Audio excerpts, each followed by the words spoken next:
What is happening, guys? My name is Jamie and today we are going back to Rush and their album Caress of Steel.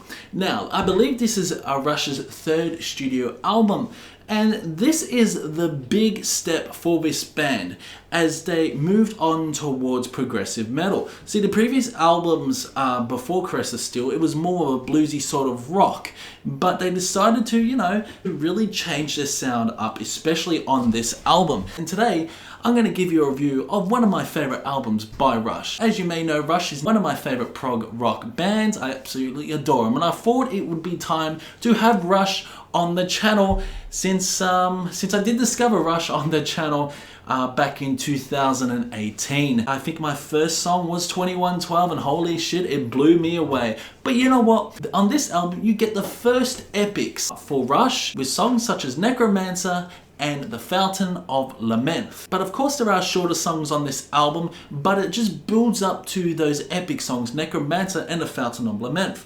We have Geddy Lee on vocals, Alex Lifeson on guitar, and Neil Peart on his second album on drums. I believe Neil Peart is the primary lyricist for this album, and you can tell that they have really changed their sound because they move on to more of that progressive rock style, where the previous albums, such as the debut album and Fly By Night, more less progressive but more rock, more hard rock. You could tell that Rush were inspired by a fellow band such as Led Zeppelin and even Kiss, especially on songs like Bastille and I Think I'm Going Bold. Overall, this album has 5 songs on it with 2 epics with an album length of 45 minutes. And first of all, kicks off with Bastille. Now this song is a pretty hard-hitting song, and I just love the overall riffs on this song. Now Alex Lifeson really shines on this, some really nice intricate guitar moments, along with Geddy Lee's vocals, again Geddy Lee's vocals absolutely dynamic in range, and I just love the overall chorus. That chorus does get stuck in your head, and it's a slower paced chorus where the verses are a lot more fast tempo.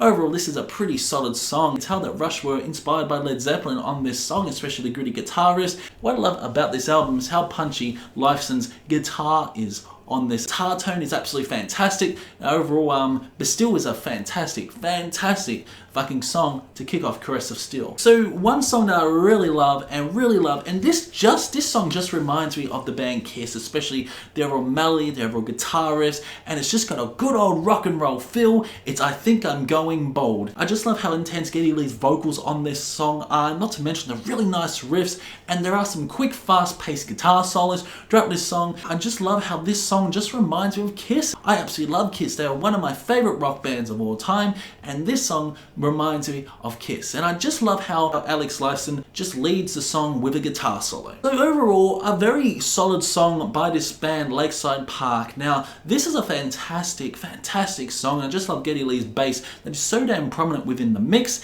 and there are just some really nice acoustic guitar sections in the chorus, and I love the guitar melodies.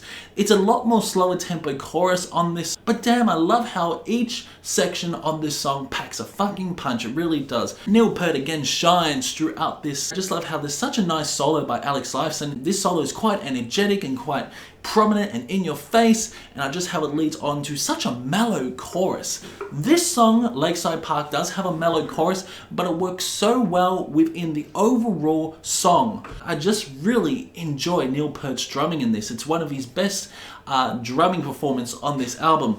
But of course we get to the 2 epics now. Now first of all, I want to talk to you about the production of this album before we get onto these 2 epic songs. The production on this album is absolutely fantastic. I just love how heavy and gritty some of these guitar riffs are. It's got that metallic tone, this guitar on the album. I just fucking love it. I really do. I love how some of these songs are heavy. They are heavy, especially for the 70s period. These 3 songs that I mentioned are absolutely fucking bangers. They really are. And this is why Caress of Steel is one of my favorite Rush albums. It is because I just love the overall melodies, how songs can be quite quick but yet be quite progressive, as you get some odd time signatures now and again, but damn, it doesn't get any better with the next song, which is the Necromancer. Really love the eerie intro throughout this song, not to mention some really nice vocals by Geddy Lee that kicks off, and I just love the nice drawing melodies of the guitars. Alex really shines throughout this song as well with a really nice drawing guitar solo.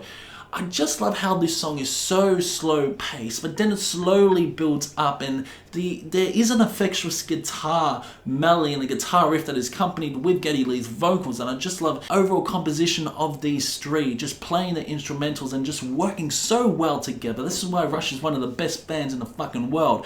Leads on to another solo with a really nice bass groove. The overall bass groove by Geddy Lee that he provides, how the bass is so damn prominent. There's a really nice instrumental section throughout Necromancer, and then it leads into another quick guitar solo, which is lightning fast, and how he's running his fingers down the neck, especially on this song. It's absolutely fucking fantastic. And of course, there are just so many fucking transitions on this song. Really love the transitions from the electric guitar to the smooth clean guitar, and the song builds up with a nice mix of clean guitar. And a great way to end off the song is a nice solo. Geddy Lee's vocals on this is absolutely fantastic. Now you can tell the overall lyrics of the Necromancer is definitely inspired by J.R.R. Tolkien, the author of Lord of the Rings and The Hobbit and everything like that. And I just love the overall lyrics, love the overall meaning, and I believe Neil Peart actually wrote this song as well. And goddamn, he was a fantastic lyricist. But then we lead on to one of the songs that really had to grow on me. It is the Fountain of Lament. Now this song is absolutely fantastic. It is one of the masterpieces by Rush, and this is their longest song before 2112 came along. But yeah, this is an epic, and I'm sure a lot of people were so fucking surprised after hearing their previous albums. They realized they're just going to be punched in the face with one of the two longest songs in Rush's discography at that time, from Necromancer to the Fountain of Lament. Yeah, this song is absolutely fantastic. It really is, and I just love the main star of this is Neil Peart himself. It's how in the first part of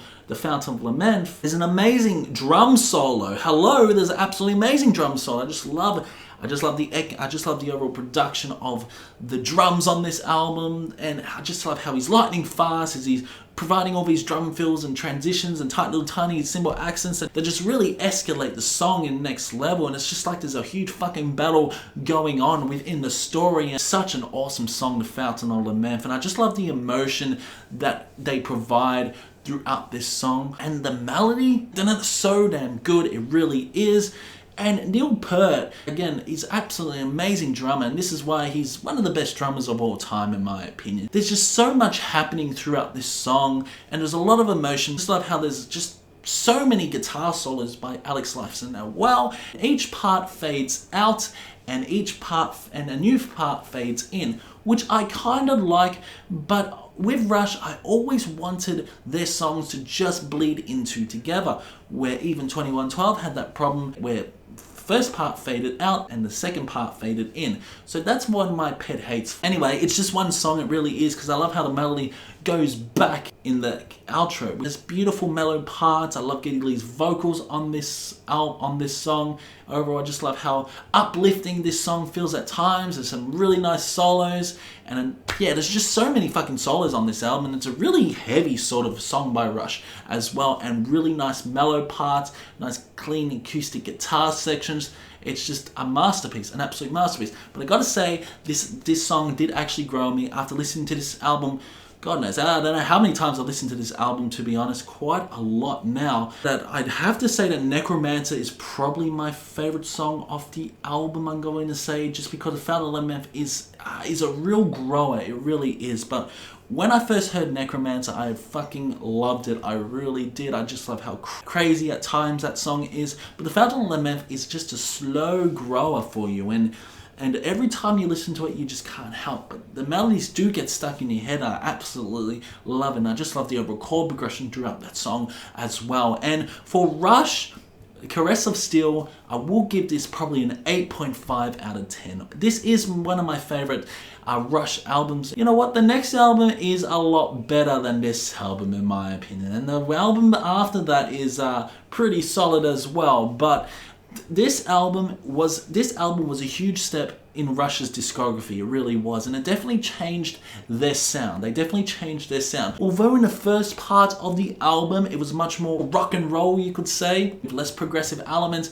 they really shone as they delivered you these two epic songs off this album, Necromancer and the Fountain of Lament. So guys, I hope you did enjoy this album review for Rush. I will be providing some more Rush album reviews now and again, as I want to get some more rock on this channel. It's not just going to be all metal. Yes, that's right, we're changing up again.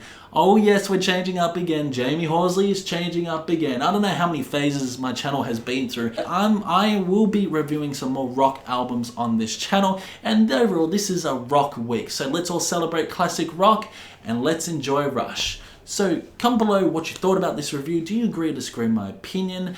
Comment below if you heard Caress of Steel as well. Keep discussion going in the comment section below, and I will see you in the next one.